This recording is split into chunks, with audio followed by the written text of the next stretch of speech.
एक घर, एक किचन, और उसी किचन के टाइल के नीचे करीब 1 साल तक एक इंसान की लाश दफन रही। हैरानी की बात ये नहीं है कि लाश दफन थी, हैरानी की बात तो ये है कि उसी किचन में उसकी पत्नी रोज़ खाना बनाती रही, उसके बच्चे खाना खाते रहे और बाद में एक नया किराएदार भी उसी किचन में खाना बनाकर खाता रहा। लेकिन किसी को पता ही नहीं चला कि जिस ज़मीन पर वो खड़े हैं उसके ठीक नीचे एक मर्डर की खामोश भरी कहानी दफन पड़ी है। और इस केस का सबसे चौंकाने वाला सच सामने आया एक छोटी सी मुखबरी की खबर से। आज की कहानी है अहमदाबाद के अकबर अली अंसारी मर्डर केस की। बिहार के सिवान का रहने वाला अकबर अली अंसारी साल 2015 बेहतर ज़िंदगी की तलाश में वो गुजरात से अहमदाबाद पहुंचता है। लेकिन वो अकेला नहीं आया, उसके साथ थी उसकी पत्नी रूबी। रूबी और अकबर दोनों की लव मैरिज हुई थी। दोनों के घर वाले पूरी तरीके से खुश तो नहीं थे, हाँ, लेकिन शादी हो गई थी। नई जगह, नई ज़िंदगी, और धीरे धीरे सब ठीक चलने लगा। कुछ सालों में उनके 2 बेटे भी हो गए। पड़ोसियों के मुताबिक अकबर एक सीधा सादा सा मेहनती आदमी था। घर, काम, परिवार, बस उसकी यही ज़िंदगी थी और यही सब दुनिया थी। लेकिन उसे इस बात का बिल्कुल अंदाज़ा नहीं था कि जिस इंसान पर वो सबसे ज़्यादा भरोसा करता है, एक दिन वही उसकी मौत की वजह बनेगी। साल था 2024, मार्च का महीना। एक दिन अचानक अकबर गायब हो जाता है। पहला दिन, फिर दूसरा दिन, फिर कई दिन गुजर गए। पड़ोसियों ने नोटिस किया कि अकबर अब घर से निकलता हुआ नहीं दिखता है।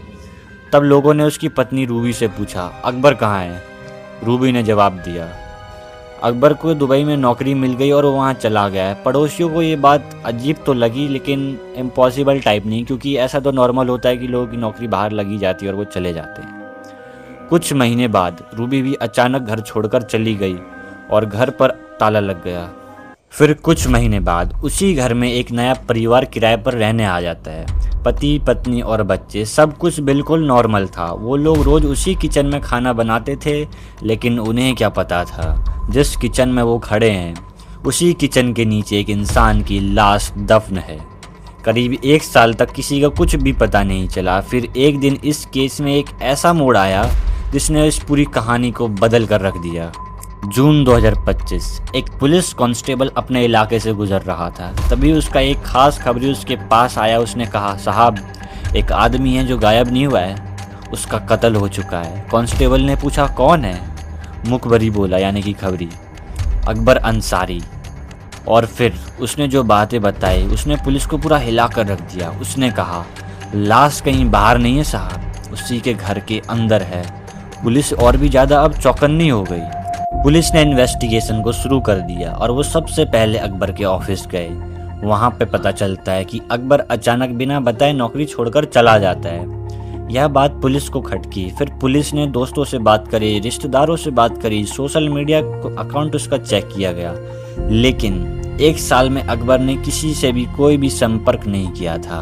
अब पुलिस का यकीन और भी ज़्यादा बढ़ गया था कि ये मामला कोई गायब होने का नहीं है, ये मर्डर का ही है। लेकिन सवाल ये था कि लाश कहाँ है? पुलिस ने कोर्ट से परमिशन लेकर उसके घर में तलाशी ली। एक एक सारे कमरे चेक किए गए, कुछ भी नहीं मिला। फिर पुलिस किचन में पहुंची और तभी एक पुलिस वाले की नज़र फर्श के टाइल पर गई। 2 टाइल थोड़ी उबड़ खाबड़ सी थी, जैसे किसी अनाड़ी ने जल्दी में लगाई हो। अब मजदूर बुलाए गए और जैसे ही टाइल हटाई गई, कुछ ही देर में मिट्टी के अंदर इंसानी हड्डी दिखाई देने लगी। पूरी खुदाई होती है और किचन के नीचे एक इंसान के कंकाल के टुकड़े निकले। अब सब साफ हो चुका था, अकबर यहीं पर दफन था। लेकिन असली सवाल अभी बाकी था, उसे मारा किसने? पुलिस ने फिर से पड़ोसियों से पूछताछ की और तब एक नया नाम सामने आया, इमरान वकेला, जो अकबर का दोस्त भी था। लेकिन धीरे धीरे पता चलता है इमरान और रूबी के बीच अफेयर चल रहा था। और जब अकबर को शक हुआ तो घर में झगड़ा शुरू हो गया। तब रूबी ने इमरान से कहा, अगर अकबर को रास्ते से हटा दिया जाए तो सब कुछ आसान हो जाएगा। फिर एक रात इमरान अपने 2 दोस्तों के साथ अकबर के घर पहुंचा। तीनों ने मिलकर अकबर का गला घोंट दिया। फिर उसकी लाश के टुकड़े किए गए और उसी के घर के किचन में गड्ढा खोद कर उसे दफन कर दिया गया और अगले ही दिन टाइल लगा भी दी। उसके बाद रूबी महीनों तक उसी किचन में खाना बनाती रही जिसके नीचे उसकी पति की लाश दफन थी। लेकिन कहते हैं सच ज़्यादा समय तक छिपा नहीं रहता है। एक खबरी की छोटी सी जानकारी से इस खौफनाक मर्डर मिस्ट्री को दुनिया के सामने ला दिया और अब रूबी, इमरान और उसके साथी सभी पुलिस की हिरासत में है। इंडिया का यंगेस्ट सीरियल किलर जिसने 70 से भी ज्यादा लोगों को मार दिया, उसका रीजन सुन के आप भी हैरान होने वाले हैं। रीजन जानना है तो लेफ्ट वाली वीडियो पे क्लिक कीजिए एंड आज के लिए कर लीजिए चैनल को सब्सक्राइब। मैं मिलता हूँ आपसे किसी नई कहानी के साथ किसी नई वीडियो में, तब तक के लिए टाटा, जय हिंद, बाय बाय।